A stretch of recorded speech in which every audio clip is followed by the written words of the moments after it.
കർത്താവിൻ്റെ അതിപരിശുദ്ധമായ നാമത്തിന് നന്ദി നിറഞ്ഞ ഹൃദയത്തോടുകൂടെ സ്തോത്രം ചെയ്യുന്നു. കഴിഞ്ഞ ദിവസം ഞാൻ ചെയ്ത വീഡിയോ കണ്ട എല്ലാവർക്കും കർത്താവിൻ്റെ നാമത്തിൽ വന്ദനം ചൊല്ലുന്നു. ദൈവാനുഗ്രഹവും ദൈവകൃപയും ദൈവം നമുക്ക് ധാരാളം തന്നതിൽ ഞാൻ ദൈവത്തെ സ്തുതിക്കുന്നു. ധാരാളം ആളുകൾ കഴിഞ്ഞ ആഴ്ചയിൽ ഞാനിട്ട വീഡിയോ കണ്ടു, അനുഗ്രഹമായി ഞാൻ കരുതുന്നു. ഇന്നൊരു പ്രത്യേക വിഷയവുമായി മറ്റൊരു വിഷയവുമായി ഞാൻ നിങ്ങളുടെ അടുക്കിലേക്ക് വരികയാണ്. അത് മറ്റൊന്നുമല്ല, ആശാവർക്കർമാരുടെ സമരവും യേശുക്രിസ്തുവിൻ്റെ കൂലി വ്യവസ്ഥയും എന്ന വിഷയമാകുന്നു ഇന്ന് നിങ്ങളോട് സംവദിക്കുവാൻ ഞാൻ ആഗ്രഹിക്കുന്നത്. കേരളത്തിലെ ആശാവർക്കർമാരെക്കുറിച്ച് ഞാനൊരു വിശദീകരണം പറയേണ്ടതായിട്ടില്ല. ത്യാഗോജ്വലമായ പ്രവർത്തനം കൊണ്ട് കേരളത്തെ സമ്പന്നമാക്കുന്ന ഒരു വിഭാഗം ആളുകളാകുന്നു ആശാവർക്കർമാർ. അവരുടെ ഇൻസെൻറ്റീവ് കൂട്ടണമെന്നും അവർക്ക് ലഭിക്കുന്ന ഓണറേറിയം വർദ്ധിപ്പിക്കണമെന്നും പിരിഞ്ഞു പോകുമ്പോൾ 5 ലക്ഷം രൂപ അവർക്ക് നൽകണമെന്നുമുള്ള ആവശ്യങ്ങൾ ഉന്നയിച്ചുകൊണ്ട് സെക്രട്ടേറിയറ്റിൻ്റെ നടയിൽ അവർ സമരം ആരംഭിച്ചിട്ട് 2 മാസത്തോളമായി. ഈ 2 മാസത്തിനിടയിൽ നിരവധി തവണ ഒത്തുതീർപ്പ് ചർച്ചകൾ നടന്നെങ്കിലും അതെല്ലാം പാഴ്വേലയായി മാറിയ സാഹചര്യമുണ്ടായി. എന്താണ് ആശാവർക്കർമാരുടെ ഈ സമരത്തിന് പൊതുജന പിന്തുണയും മറ്റ് രാഷ്ട്രീയ കക്ഷികളുടെ പിന്തുണയും ഉണ്ടായിട്ടും കേരളത്തിലെ വിപ്ലവ ഭരണകക്ഷി അല്ലെങ്കിൽ കേരളത്തിലെ ഇപ്പോൾ ഭരിച്ചുകൊണ്ടിരിക്കുന്ന ഭരണകർത്താക്കൾ ഇവരുടെ ആവശ്യങ്ങളോട് പുറംതിരിഞ്ഞു നിൽക്കുന്നത് എന്താകുന്നു എന്ന് നാം ചിന്തിക്കണം.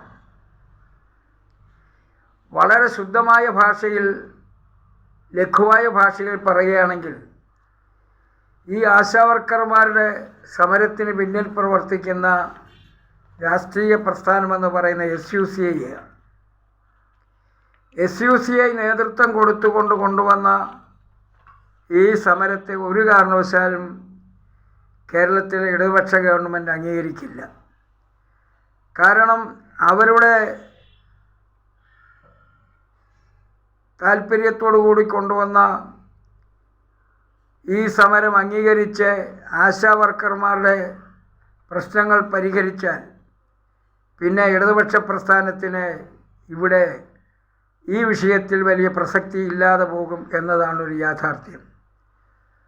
അതുകൊണ്ട് തന്നെ ഇടതുപക്ഷ പ്രസ്ഥാനവും ഇടതുപക്ഷ ഗവൺമെൻറ്റും അല്ലെങ്കിൽ പിണറായി ഗവൺമെൻറ് വളരെ പ്രതിലോമ ശക്തിയായിട്ട് ഇവിടെ നിൽക്കുകയാണ്. ഒരു കാരണവശാലും അവർക്ക് അംഗീകാരം കൊടുക്കുവാൻ സാധ്യമല്ല എന്നുള്ള നിലയിൽ നിൽക്കുകയാണ്. എന്തെങ്കിലും ചെയ്യുന്നുണ്ടെങ്കിൽ ഞങ്ങൾ തന്നെ ചെയ്യണം, ഞങ്ങളാണ് തൊഴിലാളി വിപ്ലവ പ്രസ്ഥാനമെന്ന് വരുത്തി തീർക്കുവാൻ ഒരു പഴുത് കിട്ടുന്നതിന് വേണ്ടിയാണ് അവർ വെയിറ്റ് ചെയ്യുന്നത്. അവരുടെ നേതാക്കന്മാർ പാട്ടുകുലുക്കികളെന്നും മറ്റ് വിവിധ പേരുകൾ വിളിച്ച് ഇവരെ ആക്ഷേപിക്കുമ്പോൾ അവർ സമചിത്തതയോടുകൂടെ നിൽക്കുകയാണ്. കേരളത്തിലെ വലതുപക്ഷ പാർട്ടികൾ, കോൺഗ്രസ്, മുസ്ലിം ലീഗ് ഇത്യാദി പാർട്ടികളും സംഘപരിവാർ ശക്തികളുടെ പിൻബലത്തോടുകൂടെ ഭരിക്കുന്ന അല്ലെങ്കിൽ കടന്നു വന്നിട്ടുള്ള BJPയും ഒക്കെ ഇവരെ തുണച്ചിട്ടും ഇവിടുത്തെ ഗവൺമെൻറ് ഇവരെ തുണയ്ക്കുവാൻ തയ്യാറല്ല. അതിൻ്റെ കാരണം പരിധി നമ്മൾ ചെല്ലുമ്പോൾ കാണാൻ കഴിയുന്ന വസ്തുതയാകുന്നു ഞാൻ മുൻപ് സൂചിപ്പിച്ചത്. ഈ സമരം ഒരു കാരണവശാലും വിജയത്തിലെത്തുവാൻ ഇവർ അനുവദിക്കില്ല. കാരണം അവർ സമരം ചെയ്യുമ്പോൾ മാത്രമേ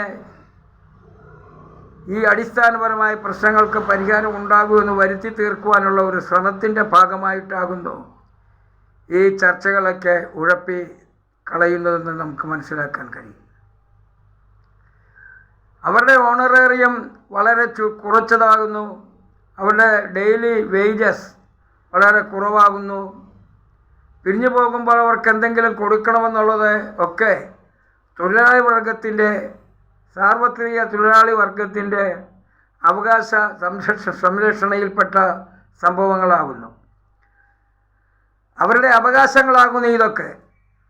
അത് കൊടുക്കുവാൻ കഴിയാതിരിക്കുന്ന ഗവൺമെൻറ് തൊഴിലാളി വിരുദ്ധ ഗവൺമെൻറ് എന്ന് പറയാതിരിക്കാൻ കഴിയുകയില്ല. പക്ഷേ കൊടുക്കാൻ പറ്റാത്ത രീതിയിൽ ഇവിടുത്തെ ഗവൺമെൻറ് ഒരു വെട്ടിൽ വീണ് നിൽക്കുന്നു എന്ന് പറയാതിരിക്കാൻ കഴിയുകയില്ല. ഓണറേറിയം വർദ്ധിപ്പിക്കണമെങ്കിൽ കേന്ദ്ര ഗവൺമെൻറ് കനിയണം. ഡെയിലി വേജസ് വർദ്ധിപ്പിക്കണമെങ്കിൽ ഇവിടുത്തെ ഗവൺമെൻറ് കനിയണം. ഇത് രണ്ടും നടക്കാൻ സാധ്യത തീരെ കുറവാണ്. 232 രൂപയ്ക്ക് ഒരു വീട് ഒരു ദിവസം കഴിഞ്ഞുകൂടണമെന്ന് പറയുന്നത് അപ്രായോഗികമായ കാര്യമാണ്. നമ്മൾ വിചാരിക്കും പോലെ 232 രൂപയും അവരുടെ വീടുകളിൽ എത്തുകയില്ല. അവർക്ക് മറ്റ് ചിലവുകൾ, പലവിധ ചിലവുകൾ ഇതിനകത്തുണ്ട് എന്നതും ഒരു യാഥാർത്ഥ്യമാണ്. ഈ യാഥാർത്ഥ്യങ്ങളുടെ നേരെ കണ്ണടയ്ക്കുന്ന ഇടതുപക്ഷ ഗവൺമെൻറ്റിന് എന്താണ് നമ്മൾ പറയേണ്ടതെന്ന് ഇനി ഒരു നിഘണ്ടു അന്വേഷിച്ച് കണ്ടെത്തേണ്ടതായി വരും എന്നതാണ് ഒരു യാഥാർത്ഥ്യം. ഓരോ മനുഷ്യനും ഈ ലോകത്തിൽ ജീവിക്കുമ്പോൾ അവൻ്റെ ജീവിത സന്ധാരണത്തിന് ആവശ്യമായത് കൊടുക്കാനുള്ള അവകാശവും അതിനുള്ള അധികാരവും അതാത് കാലങ്ങളിൽ ഭരിക്കുന്ന ഗവൺമെൻറ്റിൻ്റെ ഭാഗത്തു നിന്നുണ്ടാകണം. നമ്മുടെ ഗവൺമെൻറ് ഒരുപാട് കാര്യങ്ങൾ ചെയ്യുന്നുണ്ടെങ്കിൽ പോലും ആശാവർക്കർമാരുടെ പ്രശ്നത്തിൽ അവർ സമരത്തിലായിരിക്കുമ്പോൾ അത് ചെയ്യുവാൻ ഈ ഗവൺമെൻറ് തയ്യാറല്ല എന്നത് ഞാൻ മുൻപ് പറഞ്ഞ വസ്തുതയാകുന്നു. SUCI എന്ന് പറയുന്ന ഒരു കമ്മ്യൂണിസ്റ്റ് പ്രസ്ഥാനമാകുന്നു.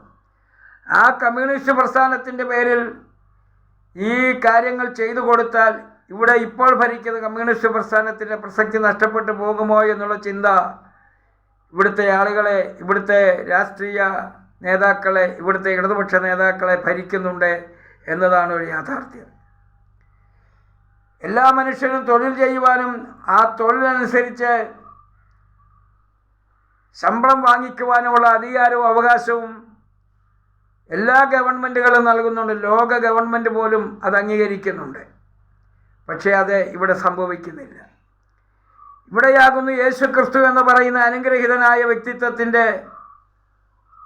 രാജ്യവും അദ്ദേഹത്തിൻ്റെ രാജ്യത്തിലെ കൂലി വ്യവസ്ഥയുമൊക്കെ നമുക്ക് വിവക്ഷിക്കപ്പെടുന്നത്. യേശു ഒരു ഉപമയിലൂടെ താൻ നടപ്പിലാക്കാൻ പോകുന്ന കൂലി വ്യവസ്ഥയെക്കുറിച്ച് പ്രസ്താവിക്കുവാനിടയായി. ഒരു പണക്കാരനായ ഒരു വ്യക്തിയുടെ അടുക്കൽ ജോലിക്ക് വന്ന ആളുകളുടെ ഒരു ഉപമയാണ് അവിടെ അദ്ദേഹം പറയുന്നത്.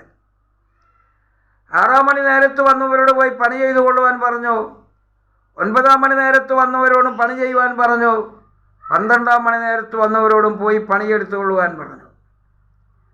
അവർ മടങ്ങിയെത്തിയപ്പോൾ എല്ലാവർക്കും ഒരുപോലെ കൂലി കൊടുത്തു. ഇവിടെ നമ്മൾ ശ്രദ്ധിക്കേണ്ട ഒരു വസ്തുത, അവിടെ കടന്നു വന്ന, വിവിധ സമയത്ത് കടന്നു വന്ന ആളുകൾക്ക് ഒരേ കൂലി കൊടുത്തുകൊണ്ട് കൂലിയിൽ അശാസ്ത്രീയത മാറ്റിയെടുത്ത് അവർക്ക് ആവശ്യമുള്ളത് കൊടുക്കുകയാണ് ചെയ്തത്. യേശുക്രിസ്തു പറയുന്നത് അന്നന്ന് ജീവിക്കുവാനുള്ളതുണ്ടെങ്കിൽ അത് മതിയെന്നാണ് പറയുന്നത്. അതാണ് യേശുക്രിസ്തുവിൻ്റെ കൂലി വ്യവസ്ഥ എന്ന് പറയുന്നത്. ഇവിടെ പണക്കാരൻ വെട്ടിപ്പിടിച്ച് കോടികൾ സമ്പാദിച്ചു വയ്ക്കുമ്പോൾ പാവപ്പെട്ടവനെങ്കിലും അന്നന്ന് ജീവിക്കുവാനുള്ളത് കൊടുക്കുന്ന ഒരു ഗവൺമെൻറ്റിനെയാണ് നമുക്ക് വിഭാവനം ചെയ്യാൻ കഴിയുന്നത്.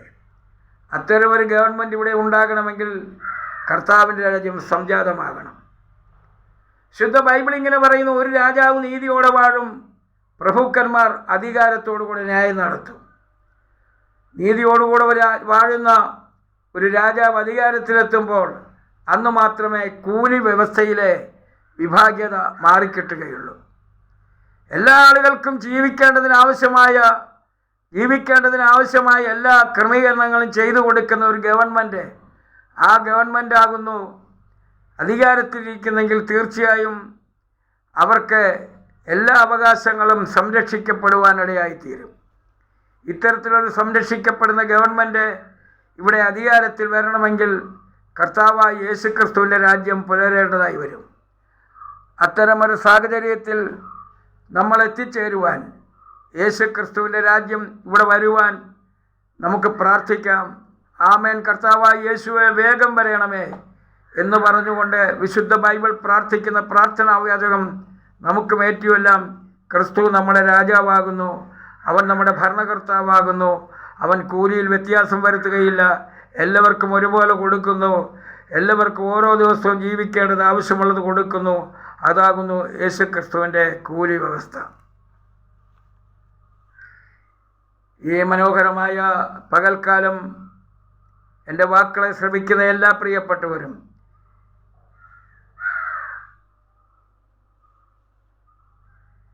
ഒന്നുകൂടെ അല്ലെങ്കിൽ ഒരിക്കൽ കൂടെ ചിന്തയെടുത്തുകൊണ്ട്